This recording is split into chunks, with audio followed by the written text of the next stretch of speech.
both Turkish society, Turkish economic model, Turkish political model has fabulous standing in Syria. The only problem, I think, for the Turks is they're suddenly discovering what a burden it is to actually really be a neo-Ottoman empire. They had the Libyan opposition in Ankara yesterday. I mean, Davutoglu is rushing around.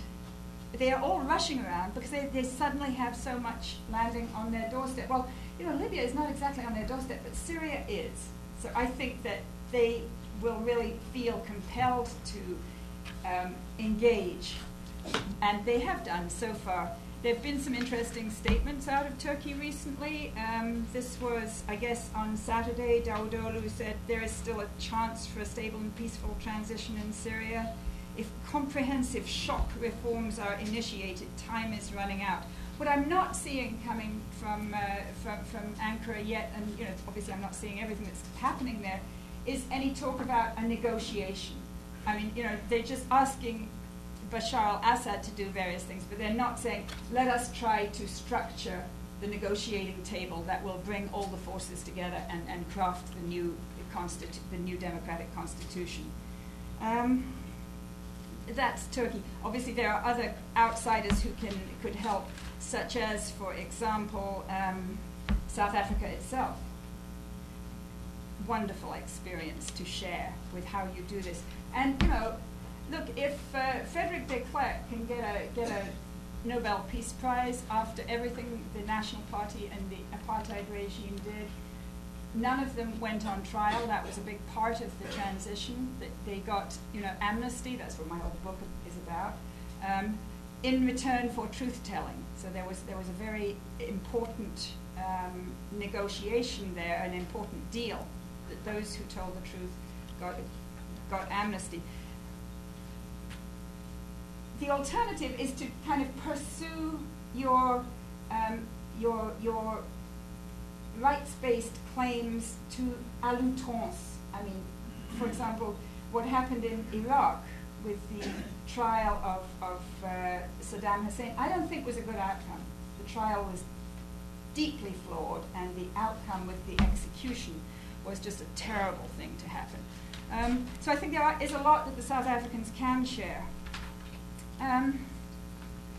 Okay, I just do want to conclude with a couple of quick notes here. First of all, the role of Israeli intransigence in the Syrian track of the peace process, in having helped to keep the militarized national security state in existence in both countries.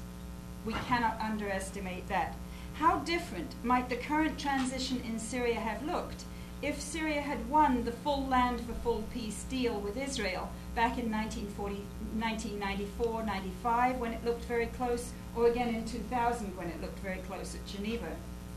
The role of the army in society and the role of civil society in politics would have looked very different in Syria today if, peace had been won at one of those earlier points. The transition, what we see, might look much more like Egypt and Tunisia, where you don't have that, national security society mindset, repression, huge, overwhelming role of the military in society that you have in Syria. Israel's insistence on hanging on to a portion of the Golan and refusal of the full land for full peace deal bears a large degree of responsibility for the perpetuation of the national security state in Syria today. Secondly, I don't think it's helpful to personalize the issues. People in this country love to do it. It's Gaddafi, the mad dog, it's the mad mullahs or whatever in Iran. We're looking at systems here. We're looking at a Ba'athist system. So let's not just personalize it. If Bashar al-Assad went, you'd get somebody else from the Ba'athists. It wouldn't make any difference. We need to look at the politics of deep political reform rather than just focus on individual bogeymen. Thirdly, the interests of the other minorities in Syria, in addition to the Alawites, also need to be addressed. It's not simply a question of Alawites versus Sunnis. We need to look at the vulnerabilities and concerns of the Christians and the Druze and other minorities in Syria. especially given the many, that the Christians there have seen and experienced in their own churches and communities what happened to the Christians in Iraq when you had the dreadful civil war there, especially in 2006, 2007. So that there's a multifaceted issue of minority vulnerability in Syria that needs to be addressed and needs to be on the table in the big negotiation that I hope we will see.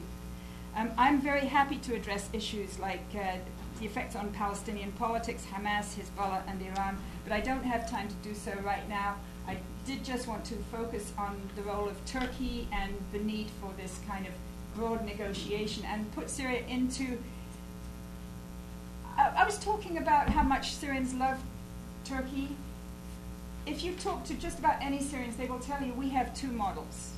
There's Turkey or there's Iran. And, I know which model I would prefer for my Syrian friends to be able to follow. Thank you. Can you turn off that mic? Yeah.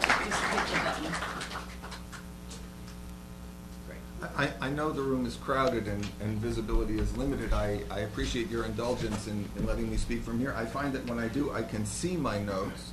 That has certain advantages for all of us, I want to assure you. I also want to thank MEI for putting this event together. Kate, I don't know if you're aware that my connections to MEI go back to 1979, when I was 9 years old, and I worked as an intern for the Middle East Journal as an undergraduate at the University of Michigan before becoming program director in the early 1980s. So it's always a pleasure to come back and do something for for the Middle East Institute. I wanted to try to use my time today focusing on the U.S. and U.S. responses to what's been going on in Syria, to try and address sort of three big questions. The first of which is, where are we in terms of the uprising and U.S. responses to developments in Syria? I think we've gotten a number of different images of where we are, but I'd like to supplement those with another perspective. Second, I want to try and talk a little bit about what the Syrian case tells us about U.S. policy toward the Arab uprisings and what we can learn from what we've seen so far in the U.S. response to Syria about what might be coming next, and in particular, whether the president's speech on Thursday, in which he did explicitly align the U.S. with popular movements for change and explicitly singled out Bashar al-Assad for criticism, suggests that there might be some shifts in U.S. policy towards Syria in the future, and if there are, then what kinds of shifts might we anticipate from the U.S. as a result of the speech? So where are we in terms of the uprising? As I said, we've gotten some different impressions from Ammar and from Helena about where we are. But I think what we have to recognize is that this uprising that in fact was not supposed to happen, if you remember President Assad's interview with the Wall Street Journal in January of 2011, has now entered its third month.